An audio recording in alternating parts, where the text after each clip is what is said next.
Well, we have Pastor Richard Cullen here with us today, and part of our oral history project for the Auburn United Methodist Church. And so first of all, why don't you tell us briefly about yourself? Well, as Carrie has just indicated, my name is Richard Cullen, and I've been pastor here at the United Methodist Church of Auburn for 16 years.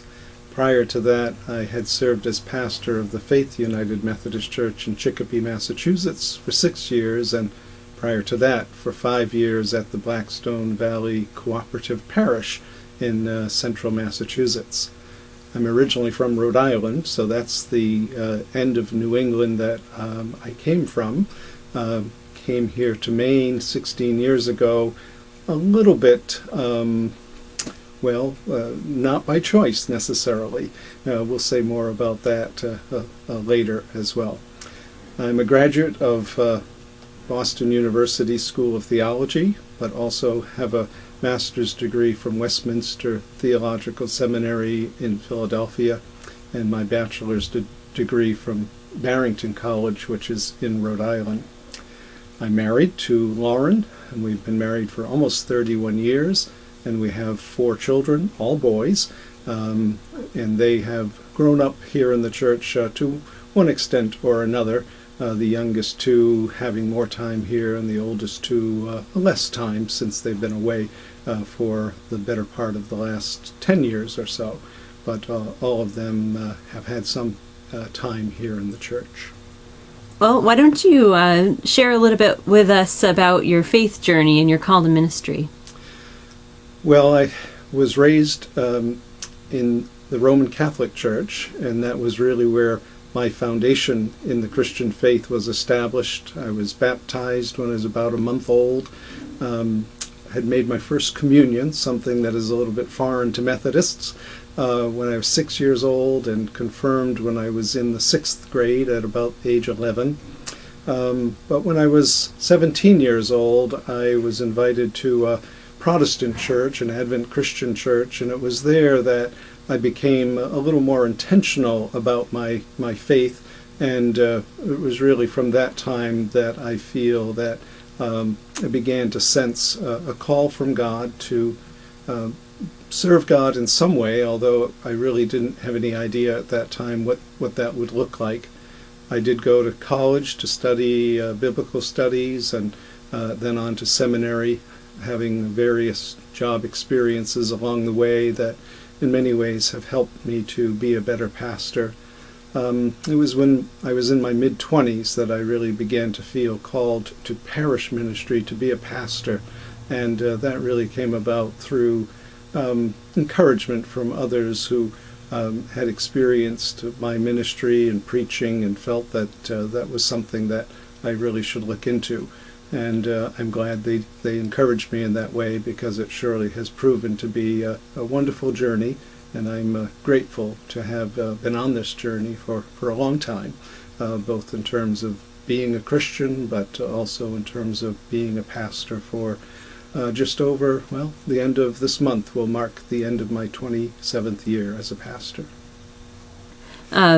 What committees or organizations have you been involved with while you've been here in Auburn? Well, of course, in the church, I've had the privilege of being a part of just about everything in one way or another, and have appreciated the many groups and committees that make the life of the church possible. Outside of the church, in the district, I've been the chairperson of the district ministry team.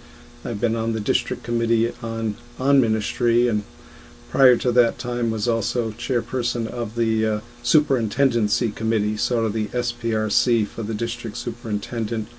And prior to that, part of the nominating committee. I think in terms of the district, I've done just about everything that one can do, and I've always felt that it was part of who I am as a United Methodist pastor to support the wider connection. The only conference committee I've been on in recent years is the Board of Health and Pensions, and I've sort of been doing that in appreciation really for the many years that others have worked on my behalf, so that when I do get to retire, I'll have a pension to retire on, and so that my family and I would be able to have decent health insurance throughout the many years that I have been a pastor, and sort of grateful for their work and want to make sure that future pastors have the same things available to them. I've also been involved in the Interfaith Clergy Association here in Lewiston, Auburn, and that's the first time that I've been in a place where there has been an interfaith clergy group. I've always been a part of ecumenical groups prior to that time, but I've been extremely grateful to have a Jewish rabbi, to have members of the Baha'i community, occasionally Muslim clergy and others who represent the Muslim faith who've been a part of the group, as well as various Protestant clergy and Catholic clergy.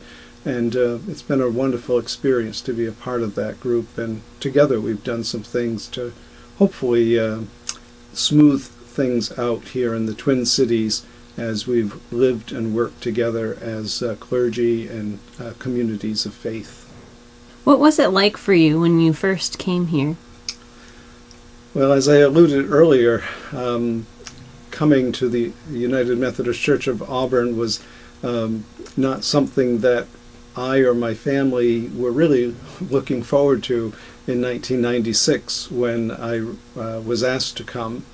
I was serving a church in Massachusetts at the time, and my family and I had settled in there nicely, and we were really quite happy to be where we were. But at the time, there were events happening in the life of the church here, especially having to do with the previous pastor, that led the cabinet to feel that someone of my temperament and someone of my particular skills would be of value to the church. And because of that, I said, yes, I will go. And when we first came up to Maine and met the members of the church and saw the parsonage and experienced what it would be like to be here in Maine, my initial feeling was, oh no, I've made a big mistake. Well, 16 years later, I can honestly say that I didn't make a big mistake by saying yes to this appointment, and it has been a wonderful place to be. But it didn't feel like that at the beginning. It was a big change. All of our families are in Massachusetts and Rhode Island, and of course it's a long way from Chicopee, Massachusetts, where I had been, just in terms of geography. But Maine has surely grown on me and on my family, and as many in the church at this time know, it's where we've bought a home and plan to be in retirement. So for that, I am very, very grateful. What are some important events that happened during your tenure? Well, one of the problems of being in a church for 16 years is that I can't remember all of those 16 years anymore. And the events, I'm probably going to miss some, but early on, there was the ice storm of 1998 when the church and parsonage and everyone around this area lost their electricity, some as long as 3 or 4 weeks, the church for about a week and the parsonage for about a week as well. What I remember is the one Sunday when many people gathered for worship even though we didn't have power. And we met out in the fellowship hall, and it was a wonderful spirit amongst the people, a spirit of gratitude for God's safekeeping, but also just a spirit of hearty Maine spirit, I guess you would call it.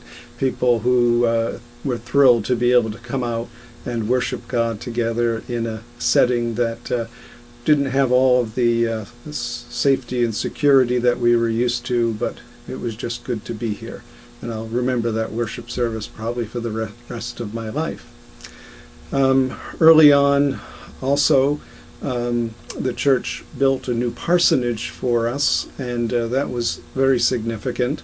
As a family of 6, we had found that the older parsonage just was not adequate for us, and after some struggles, the decision was eventually made to build a new parsonage, and in 1999 that was accomplished, and we moved in October of 1999, and were there in that parsonage for 12 years and have many incredibly fond memories, and are really grateful for that gift to us and to future pastors as well, having a space that's large enough and comfortable enough and suitable enough for a family. And so we are really grateful for that. Around the year 2000, a group of people in the church began to explore what it might mean for us as a congregation to become a reconciling congregation. And what that means is that we would intentionally identify ourselves as a church where all people, no matter what their background might be, would be welcome, and that would include gay and lesbian and transgendered individuals and couples as well. And for about 4 years, we explored what that might mean, providing educational opportunities, struggling to understand what that might mean for us as a church. And in February of 2004, we actually voted, well, not unanimously, but overwhelmingly in favor of becoming a reconciling congregation. It was not always easy. We were struggling with issues that today still divide people, but I was struck by the way the congregation was able to struggle with them, to treat each other with respect and dignity. Things never get overly heated, and in the end, although there were a few folks who felt that they just could not remain in the church because of that decision, the great majority of people did not feel as though it changed things for them, and we've been a reconciling congregation at this time for about 8 years, and although we still struggle to know exactly what that means for us, I think I can say that there's a comfortableness that we want to be identified in that way, and we truly want to be a place where everyone feels welcome. So what are you most proud of? Oh boy, what am I most proud of? I guess I'm just proud that as a congregation we've been able to adjust and be flexible and address in a healthy way any issues that have come along. I think in the time that I've been here, we've become an even more welcoming congregation than we might have been initially. We've learned to trust that God would be with us no matter what the difficulties or struggles might have been.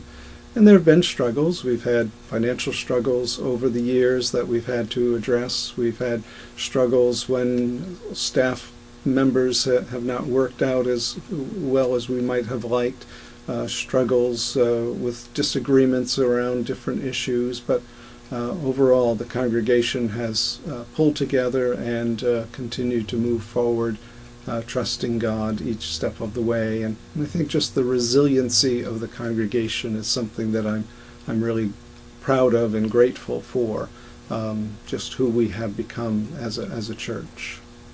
What about personally? What's an accomplishment that you've had that you're proud of?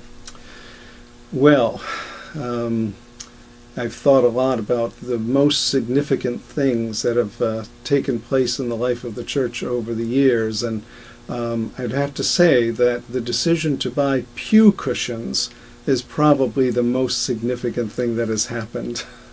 People don't complain about how long the worship service goes nearly as much as they did before we had the pew cushions.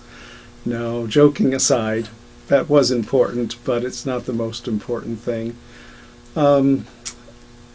As we speak, the church building is nearing its 50th year, and we've had many issues related to an aging church building that have needed to be addressed, and I'm grateful that we've been able to do that. And one of the reasons we were able to do that is because we were approached by the conference to be a pilot church for the Together for Tomorrow